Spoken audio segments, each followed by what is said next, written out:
The reality probably is we want the credit and the glory from how well our kid performs. And so when they don't do that, we're losing out on that.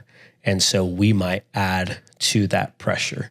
We're afraid that another coach might think KJ's not as good as people say he is, or that, man, who is that kid? Why is he playing in this position? If he made an error, if he gets frustrated and gets hurt in football, it's like, oh, he's not tough.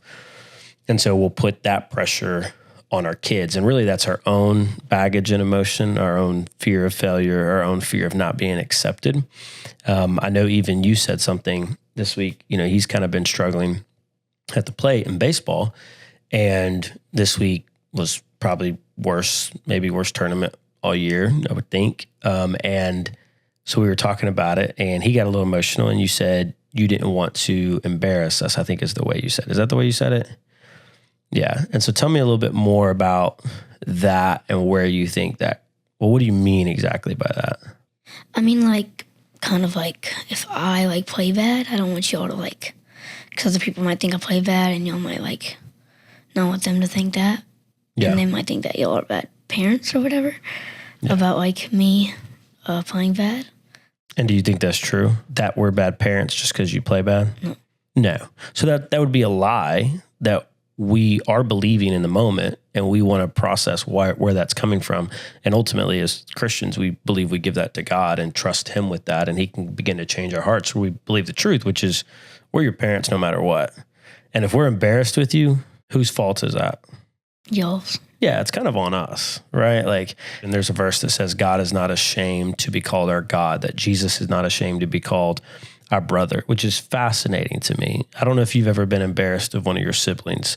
Maybe when you get older, that might happen. If one of your siblings does something in front of a crowd and you're just like, oh my gosh, that was a little cringy. That was a little embarrassing, right? Jesus doesn't feel that way about us at all, which is crazy because we do pretty embarrassing things as humans, right? We do stuff all the time, both intentionally and unintentionally. So the concept of God not being ashamed to be our God really has helped me grow as a parent. And the fact that no matter what, I should have no embarrassment that you're my son. Even if you do fail, even if you are bad, even if you make big mistakes, at the end of the day, you're my son. And that's what we got to talk about. And really through tears, just talking about, KJ, we are not embarrassed of you. And if we ever are, that's on us, right? I do think that's something we've grown in. I recognize this year, 8U year, we were playing football. There was a practice where they had kind of picked up a new kid that was getting some reps at quarterback, which was the position KJ played.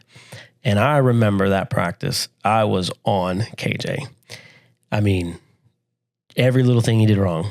You probably don't remember this. I'm chewing you. I was out at Wilson Morgan, those old soccer fields where we used to practice. I'm chewing him out, and I get in the car, and I'm just like, what was going on? And I spent some time processing it, and what I realized was I was extra hard on him. It wasn't just holding him accountable. It was over the top. I was extra hard on him when there was new people watching because I knew they were forming their first impressions and their opinions of KJ. And by default, me. And that really helped me understand. I remember apologizing to him and saying, hey, that was on me. It's okay holding your son accountable. Hey, you weren't giving effort, whatever. That's not what I mean.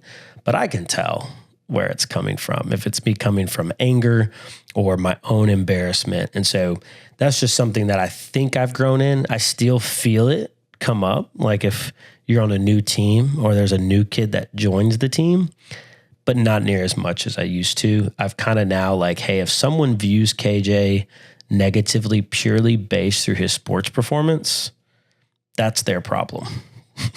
You know what I mean? If really that's all someone is how well they perform on the field, that's actually really sad if that's the way we view people. And we do that with athletes all the time.